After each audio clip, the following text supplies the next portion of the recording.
বৃষ্টি হচ্ছে? হ্যাঁ তাই তো, বাইরে তো বৃষ্টি হচ্ছে। ইয়ে কি মজা, মানে আমাকে আজকে স্কুলে যেতে হবে না। মা, ও মা। আরে বাবা কি হলো?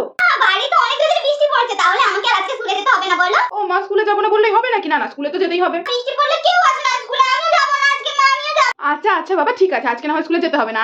কি মজা, আজকে আর স্কুলে যেতে হবে না। বড় বেলার বর্ষাকাল।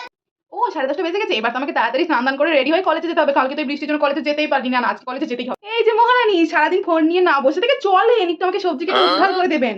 সবজি কেটে দেবো মানে? মা আমি তখন কলেজে যাবো। কলেজে যাবি তো ফোনের দিক থেকে নজরটা একটু সরিয়ে বাইরের নজরটা দিয়ে দেখ না। দেখ গিয়ে কেমন অঝরে বৃষ্টি পড়তে শুরু করেছে, তার মধ্যে নাকি উনি কলেজ যাবে। আমি না হয় ছাতা নিয়ে কলেজে যাবো। ছাতা নিয়ে যাবি? তুই তো জানিস আমার বাড়িতে একটাই ছাতা, আর সেই ছাতা নিয়ে আমাকে 14 বার দোকান যেতে আসতে হয়। আমি ওই ছাতা দিতে পারবো না। আর বেশি কথা না বলে তাড়াতাড়ি বাইরে আয়। ওর বাবা, কলেজে না গেলে আমার বাবুটার সাথে আমার দেখা হবে কিভাবে? কালকে আমি বৃষ্টির জন্য কলেজে যেতে পারিনি, আমাদের দেখাও হয়নি।